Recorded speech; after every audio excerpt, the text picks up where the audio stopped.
Bonjour à tous, aujourd'hui on va parler des éoliennes ou ce qu'on appelle aussi aérogénérateurs. Alors le principe, vous avez donc dans votre document que je vous ai donné les liens directs pour aller sur deux vidéos qui expliquent assez simplement comment fonctionnent les éoliennes. C'est la base. Intéressons-nous, en STD, on va s'intéresser un peu plus à l'aspect technique des choses. Donc d'abord le gisement. Le gisement, c'est ce qu'on appelle un gisement, c'est la zone dans laquelle on trouve le plus de vent, puisqu'on parle d'éoliennes. Alors, sur une zone terrestre, évidemment, on le voit bien ici en rouge, les zones les plus intéressantes, et ici aussi. Et puis, offshore, puisque de plus en plus on met des éoliennes en mer. On le fait pour plusieurs raisons, de bruit, d'esthétique, etc. Donc on préfère le mettre en mer. Donc actuellement, le gisement qu'on va utiliser le plus, c'est cette zone-là. D'accord, c'est cette zone pour nous parler. Je vous ai mis à titre indicatif aussi la vitesse du vent entre le sol et puis l'altitude. Plus on monte à l'altitude, plus le vent augmente. Il faut bien que si vous êtes à 20 mètres, vous avez beaucoup plus de vent que à 2 mètres ou à quelques centimètres du sol. D'accord, donc forcément, vous avez moins d'obstacles, donc plus de vent. Etc., etc. On sent aussi, bien sûr, qu'au niveau en mer, on a plus de vent que sur la terre. Pourquoi ? Il y a moins d'obstacles, tout simplement. C'est toujours la même logique. D'accord ? En mer, c'est tout plat. Maintenant, parlons un peu des types d'éoliennes. Alors, il y a deux grandes catégories, et puis dans une catégorie, il y aura deux types. Donc d'abord, la catégorie des éoliennes horizontales, celle que vous voyez un peu partout, quand vous cherchez un parc d'éoliennes, vous retrouvez ça. C'est celle qui ont le meilleur rendement. Donc pourquoi on parle d'horizontale ? Parce que l'axe de rotation est horizontal, tout simplement. D'accord ? Elles ont l'inconvénient de faire du bruit, et elles ont par contre un très bon rendement. On verra que le retour entre le vent, et la vitesse du vent et la puissance électrique est intéressante. Le bon compromis dans tout ça, ça sera trois pales. D'accord, c'est ce qu'il y a ici. D'accord, bonne vitesse, bonne rotation, tout ça. On verra qu'il y a des problèmes quand même, donc il faudra en tenir compte. Les éoliennes verticales. Alors ça, il y a deux types. Il y a ce qu'on appelle les Darius. Elles sont en H. Oui, ça c'est un H. Ça forme un H. Là aussi, le H est un peu déformé. Là, c'est en vrille, mais c'est toujours un H. Il y a deux parties reliées ensemble. Et ça aussi, malgré tout, c'est un H. Voilà, il y a deux parties avec reliées ensemble au milieu, voilà. Donc c'est deux types d'éoliennes un peu différentes. L'avantage de ces éoliennes-là, c'est qu'elles fonctionnent avec des vents très élevés. Si maintenant vous êtes dans une zone extrêmement venteuse, c'est pas grave, vous pouvez utiliser ce type d'éoliennes, fonctionneront très bien. Inconvénient, c'est que parfois, pour certaines éoliennes, notamment quand elles sont prennent un peu de hauteur, c'est qu'il faut aubaner, il faut mettre des câbles qui tiennent l'éolienne parce que ça a tendance à vibrer. Ces éoliennes-là, bien sûr, ne sont pas très très grandes en hauteur aussi. C'est pour des zones dégagées où il y a beaucoup de vent. Typiquement, je sais pas, sur une île, sur des îles, voilà, ça peut être très utile. Mais voilà, il faut quand même des conditions vraiment avec beaucoup de vent. Deuxième cas, c'est l'éolienne Savonius. Voilà, j'ai du mal à le dire. C'est ce que vous avez connu, que vous connaissez, c'est une espèce d'éolienne très simple qui fonctionne avec des demi-arcs. Voilà, donc le vent s'engouffre et fait tourner. Le moulin à vent, quasiment. Que vous connaissez, que vous avez peut-être fabriqué quand vous étiez plus jeune. Donc ça, l'avantage, c'est que ça fonctionne avec des vents très faibles. Ça, par contre, avec des vents élevés, on sera un peu limité. C'est un peu le contrebalancier de l'histoire. Parlons maintenant d'aérodynamisme. Alors là, ça va un peu se compliquer. Légèrement se compliquer. D'abord, je vous ai mis un petit rappel, vous pourrez cliquer sur ce lien dans votre document pour rejoindre un cours sur les énergies. Alors c'est un cours de collège. Vous allez voir que voilà, mais bon, ça fait toujours du bien de revoir ce genre de cours, même si c'est un peu simplifié, mais c'est très bien. Alors d'abord, le vent, c'est quelque chose qui bouge. Donc l'énergie qu'on va récupérer, c'est ce qu'on appelle de l'énergie cinétique. L'énergie cinétique, vous le savez sans doute, si vous ne le savez pas, vous allez découvrir. L'énergie cinétique, c'est très simple, c'est une formule. Il n'y a qu'une seule formule, quelle que soit l'énergie, que ce soit une voiture, que ce soit un objet, n'importe quoi qui bouge, c'est toujours la même énergie qu'on appelle l'énergie cinétique. Quand ça bouge, c'est ça. De l'eau qui tombe dans une chute d'eau, c'est l'énergie cinétique. C'est 1/2 de la masse fois la vitesse au carré. Voilà, c'est ça. D'accord, la formule. Alors du coup, on peut se dire, ok, l'1/2 je l'ai, la masse, c'est quoi cette histoire de masse ? Donc voilà, et puis la vitesse, on comprend que c'est la vitesse du vent. La masse, il va falloir un peu réfléchir à ça. Donc c'est la masse de l'air. Et la masse de l'air, c'est la masse de l'air, donc en 1 seconde. Donc c'est un volume d'air qu'on va balayer en 1 seconde. D'accord ? Donc le volume de l'air dépend de la taille de mon éolienne. Donc c'est ce que j'ai mis ici, c'est la masse volumique, masse volumique de l'air, fois donc un volume. Le volume, c'est la surface, fois la longueur en 1 seconde. Donc finalement la vitesse du vent. puisqu'en une seconde, c'est aussi en mètres par seconde. D'accord? Donc on trouve bien la masse volumique fois la surface finalement, fois la vitesse.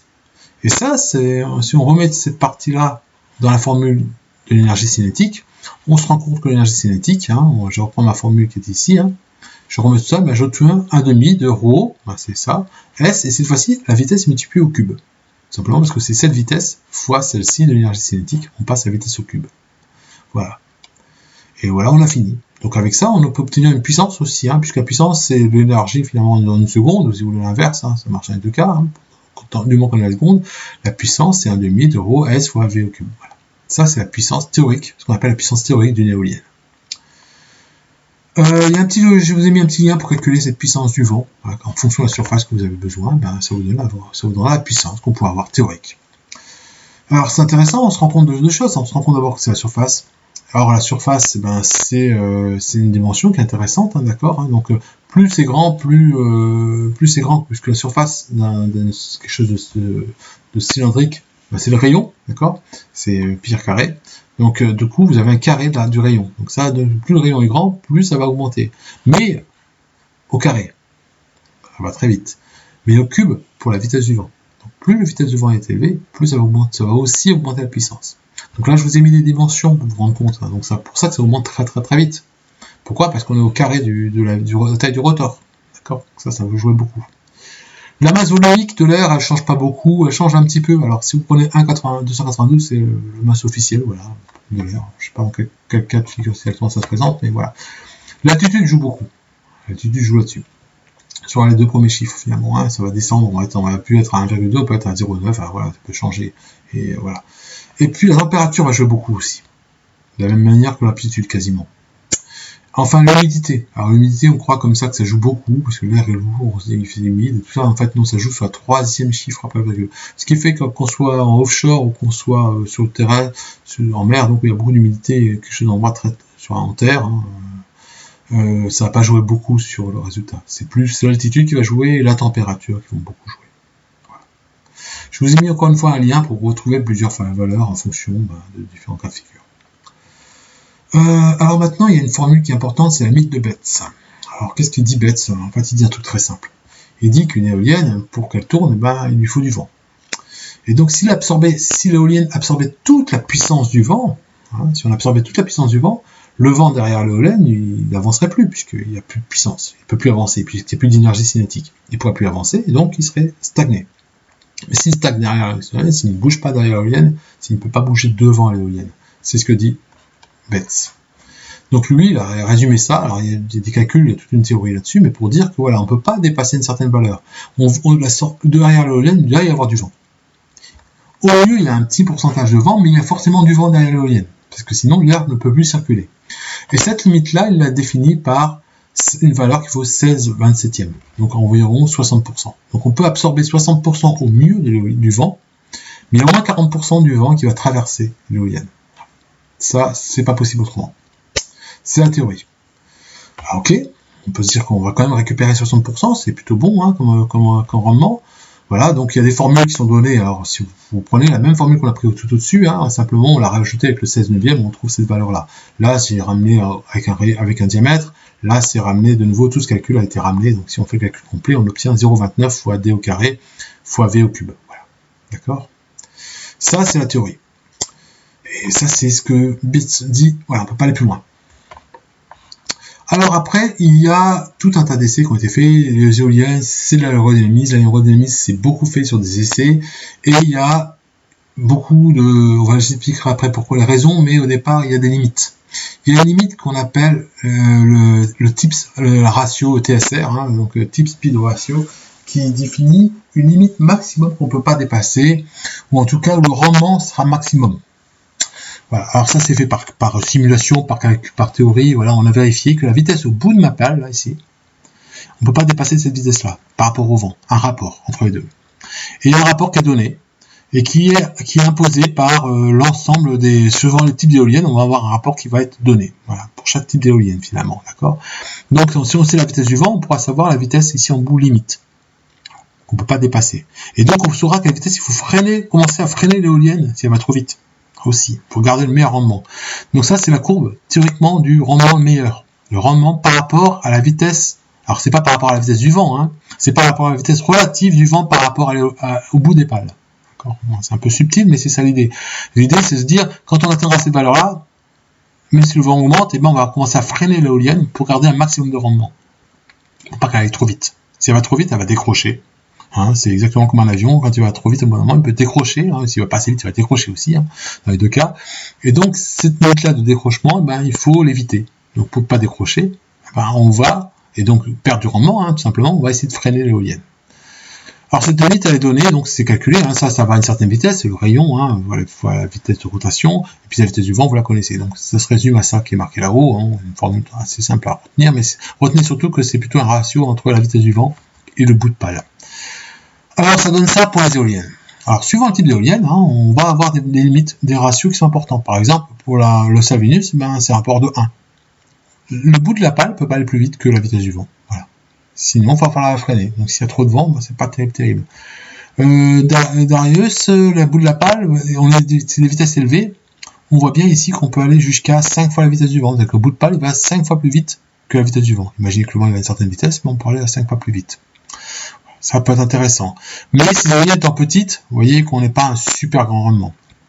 L'éolienne qu'on voit à axe horizontal, alors il y a 3 pales, il y a 2 pales, 1 pale, on peut à chaque fois aller de plus en plus vite. Donc l'éolienne va tourner très vite. Ici, elle peut aller jusqu'à 17 fois, oui, aussi, si on se met ici, ou si on se met ici, on est à 15 fois, voilà, pour une éolienne qui va tourner 15 fois plus vite que la vitesse du vent. D'accord ? Donc là, on a des vitesses qui sont extrêmes. Mais attention, encore une fois, ça va dépendre du vent. Donc si on a un vent trop élevé, on peut casser aussi l'aile. Donc il faut faire attention, il faut limiter. Je vais prendre un exemple ici, si on prend du 3 pales, d'accord, et qu'on a un vent, un petit vent, hein. J'ai mis un vent de 10 mètres par seconde. Bon, 10 mètres par seconde, c'est déjà pas mal, hein. Ça fait du 36 km/h. C'est pas un super grand vent, 36 km/h. Et bien, au bout de la pale, de 3 pales, on aura des vitesses en bout de pale qui seront de 250 km/h. Ce qui veut dire qu'au-delà de ça, on va commencer à s'inquiéter, quoi. Hein, si on multiplie par la vitesse, ici, on a un rapport de 7 fois, donc 7 fois 36, on obtenait, je l'ai écrit ici, 70 mètres par seconde, ça nous fait de 250 km/h. Et au bout de ça, si on commence à aller plus vite, on va finir par casser les pales. Il faut commencer à ralentir. C'est pour ça que le rendement maximum est ici, si la vitesse, on dépasse cette vitesse-là, on va ralentir. Tout en conservant, donc en comparant toujours la vitesse du vent par rapport à la vitesse qu'on va obtenir de pales. Ça c'est important, donc il va falloir à un moment mettre en place des freins. Alors pour expliquer tous ces phénomènes-là et ces formes un peu bizarres, je vais en parler rapidement, c'est des problèmes d'aérodynamisme. Quand on fait tourner l'éolienne, derrière elle entraîne un sillage, voilà, une espèce de force qui s'oppose à la vitesse de rotation et qui provoque des écoulements d'air qui sont pas très bons pour l'éolienne. Donc ça, c'est source d'ennui, de casse, d'usure prématurée. Les traînées, les profils d'ailes aussi, ça laisse des tourbillons en bout de pale, et ça aussi c'est très mauvais. Donc on adopte de plus en plus des technologies liées à l'aviation, on retrouve ça sur les avions. On a aussi le fait que pour diminuer la traînée, d'accord, on va allonger les pales. Plus on allonge les pales, plus la traînée va être, et donc on les fait de plus en plus fines, hein, mais de plus en plus longues. Donc là aussi, ça permet d'augmenter la performance, mais voilà, ça a des limites. Et puis enfin, une dernière limite, c'est le nombre de pales qu'on peut mettre. Sur une éolienne comme ça, 3 pales, c'est bien pratique, ça coûte pas trop cher. 4 pales, ce serait peut-être plus performant, mais malheureusement, ça coûterait aussi beaucoup plus cher. Donc en termes de rendement, in fine, ce n'est pas une évidence. Voilà. Alors, pour freiner, comment on fait ? C'est très simple, hein, on utilise ce qu'on appelle des pales effet stall. L'effet stall, c'est des pales qui se décrochent toutes seules, ralentissent toutes seules. C'est-à-dire que quand on commence à rentrer trop vite, elles accrochent moins à l'air, et en accrochant moins à l'air, elles ralentissent. Voilà, donc elles trouvent une espèce d'équilibre. Pour les pales qui accrochent bien à l'air, qui ont une bonne portance, on peut mettre des aérofreins. Première solution. On peut mettre ce qu'on appelle des pas variables. Les pas variables, c'est que la pale, elle tourne sur elle-même, c'est ce qu'on voit ici. Donc on peut tourner la pale pour qu'elle soit bien orientée par rapport au vent, et du coup, ralentir. On peut aussi tourner complètement l'éolienne, hein, donc au niveau ici, faire tourner l'éolienne pour qu'elle soit plus face au vent, et du coup, ralentir l'éolienne. C'est ce qu'on appelle se mettre au drapeau. D'accord. On peut mettre aussi des freins mécaniques. D'accord. Voilà. Les freins mécaniques, ça va réduire la vitesse. Voilà. D'accord. Ça va un disque typiquement. L'idée, c'est toujours pareil d'optimiser la vitesse du bout de pale pour toujours rester dans la limite idéale qui était ici, se placer ici. Voilà. D'accord. S'il n'y a pas assez de vent, bon bah tant pis, hein. Mais s'il y a trop de vent, bah, voilà, on va se limiter. Au final, qu'est-ce qu'on va récupérer dans tout ça? La courbe d'une éolienne, c'est celle-ci. Donc il faut un minimum de vent pour démarrer, sinon ça ne tourne pas. Un maximum de vent, on va l'arrêter, parce que là on va déplacer, on va se mettre en danger. Donc on va mettre ce qu'on appelle mettre l'éolienne en drapeau. Hein. Donc on va l'arrêter complètement, parce qu'il y a trop de vent. Et vous avez vu que ça va très vite, hein. Un vent de 36 km/h, c'était pas énorme, pourtant on avait déjà atteint la vitesse maximum de notre éolienne. Et puis une vitesse qu'on appelle nominale, qui est la vitesse justement, où on est parfait, où on a le gain le meilleur. Donc voilà, le gain le meilleur, pour l'éolienne que je vous ai montré tout à l'heure, c'était le fameux 12 km/h, voilà, 10 mètres par seconde pour le vent. On avait le meilleur rendement, et à partir de là, on s'arrête. On sait que pour ce type d'éolienne, il ne faut pas aller plus loin. Donc c'est ça, c'est cette courbe-là. Donc tout ça, bien sûr, dépend de l'éolienne hein, qu'on va avoir. D'accord, ces courbes-là sont un peu différentes en fonction des éoliennes. Bon, le rendement, c'est pas que ça. Le rendement, alors là je vous ai montré avec différentes pales, hein, on voit le rendement, voilà. Le rendement, c'est pas que les pales hein, qui font que ça, on perd bien sûr la vitesse, hein, sur un type de pale qu'on va prendre. Hein. On a aussi les réducteurs de vitesse qui vont perdre un peu. On a derrière l'alternateur qui va perdre un petit peu, etc. Le transformateur qui va nous retransformer l'énergie. On va encore perdre un peu d'énergie, etc. Donc les lignes, bien sûr, parce que tout ça, ça va être transporté. Généralement, c'est dans un milieu isolé, donc il faut des câbles. Hein. Et ces lignes-là, bon, vont aussi perdre un peu d'énergie. Donc on perd chaque fois un peu de rendement. Grosso modo, on dit que pour une éolienne, il est presque impossible d'atteindre 50% de la limite. Voilà. Donc on est bien en dessous des 50%, sachant que 60% c'était bête. Donc on est toujours forcément en dessous. Voilà. Enfin, une petite remarque quand même importante pour finir. On va imaginer une solution où je mets une journée un peu de vent. Au lieu de faire ça, je propose une deuxième journée où je mets 2 fois plus de vent, mais 2 fois moins longtemps. Globalement, j'ai le même vent. D'accord. Et une journée où je mets 3 fois plus fort le vent, mais par contre, je mets 3 fois moins longtemps dans la journée. D'accord. Regardons ce que ça produit, une éolienne. On peut s'attendre que ça produise la même chose. Alors on prend la formule de départ d'une éolienne, hein, voilà, diamètre, on prend le même diamètre. Alors moi j'ai pris une diamètre de 1 mètre, hein, pour faire simple. Voilà, je multiplie par le temps, et puis j'aurai ma vitesse de mon vent. Ben, sur la journée 1, j'ai 24 heures, ça fonctionne toute la journée, voilà, 3600 secondes, hein, voilà, donc voilà, j'obtiens ça, et j'obtiens donc une énergie, alors je calcule en joules, ça fait 5 millions et quelques joules, sachant qu'un wattheure c'est 3600 joules, donc j'arrive à trouver des wattheures et à trouver des kilowattheures, donc je trouve que ça fait 1,5 kilowattheure. La deuxième journée où il y a autant de vent, globalement en moyenne, mais par contre réparti autrement, et ben je vais obtenir 6 kilowattheures, 4 fois plus. Et puis la troisième journée où j'ai simplement multiplié par 3 le vent, mais j'ai réduit le temps, beaucoup moins de temps, ben je vais avoir 10 kWh. Et donc là, un rapport presque, je sais pas, 6 fois plus. Alors pourquoi ça? Parce que, on rappelle ici, le vent, c'est au cube. Donc, quand on analyse, quand on va installer une éolienne, ce qui va être important, c'est pas le vent moyen qui compte. Ça peut être aussi la répartition du vent dans la journée. Ça peut être, il n'y a pas que le vent moyen. Et la répartition aussi, peut-être même dans l'année, hein, faut regarder beaucoup de domaines. Voilà, c'est pour finir, avoir une petite remarque sur cette répartition qui est très importante. Et donc, quand on étudie les éoliennes, on va s'intéresser à d'autres études, plutôt études statistiques pour savoir quel est le vent qu'on peut avoir au courant de l'année.